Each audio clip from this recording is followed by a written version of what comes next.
नमस्ते जेदो झोरले सम्पूर्णमा म चाहिँ निशा मगर र ऊ चाहिँ हिमा बहिनी। अनि म चाहिँ आज कहाँ छु भनेपछि म चाहिँ छु सुर्खेतमा। अनि आज चाहिँ मेरो सुटिङ रहेको छ तीज गीतको। यो गीत त अलरेडी आइसकेको छ तर मैले ब्लग चाहिँ ढिलो गर्दैछु। आज हाम्रो सुटिङ लोकेसन चाहिँ रहेको छ कौशिकमा र मलाई बहिनीले मेरो सुटिङ लोकेसनमा पुर्याइदिइसकिन है त। अनि हामी चाहिँ यहाँ आइसकेका छौँ र आएर बसेर अब चाहिँ हाम्रो चाहिँ मेकअप सुरु हुनेवाला छ। ल अब मेकअप गरिसकेपछि कस्तो देखिन्छ भाइ त। ल हाम्रो मेकअप चाहिँ सुरु भइसक्यो र बाँकी चाहिँ मैले लिपस्टिकहरू आफै लगाउने कोसिस गरेँ। अनि मेरो कपाल पनि भयो। अब हेर्नुहोस् हामी अब नास्ता खाएर अब हामी चाहिँ पूजा गरेर सुटिङ सुरु भइसक्यो। अनि हामीहरू सबै नाच्दा नाच्दा नाच्दा नाच्दा नाच्दा नाच्यौँ, बेसरी नाच्यौँ। त्यो दिन चाहिँ एकदम गर्मी थियो।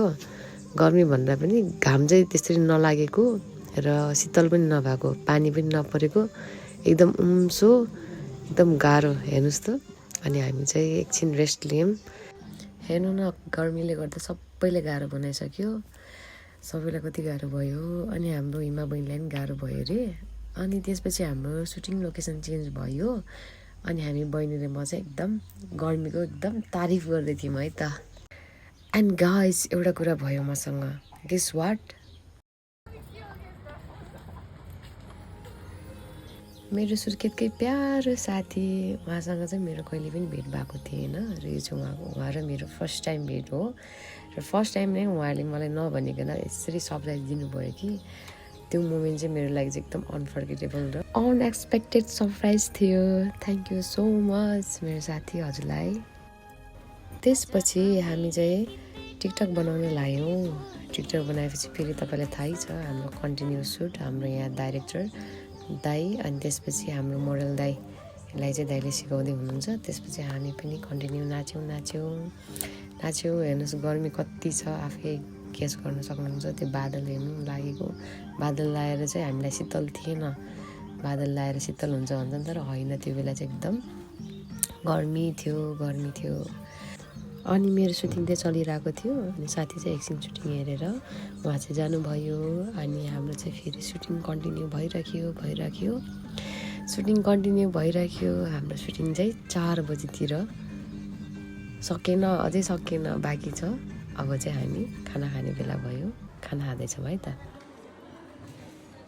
साथीभाइहरू अब चाहिँ हाम्रो टाइम चाहिँ राइट नाउ 5:23 भयो। अनि बल्ल हामीलाई खाना आइरहेको छ, त्यही पनि आधी खाना। It's my fault. देखिरहनु भएको छ ऊ चाहिँ हाम्रो प्रवेशिका बहिनी। यो पटक चाहिँ उनी मिस भइन्। हामीले चाहिँ उसलाई धेरै धेरै धेरै धेरै सम्झ्यौँ, हिमा बहिनी र मैले। एन्ड देन गाइज अब हाम्रो खाना खाइसक्यौँ। त्यसपछि फेरि हाम्रो नाइट सुट सुरु भयो।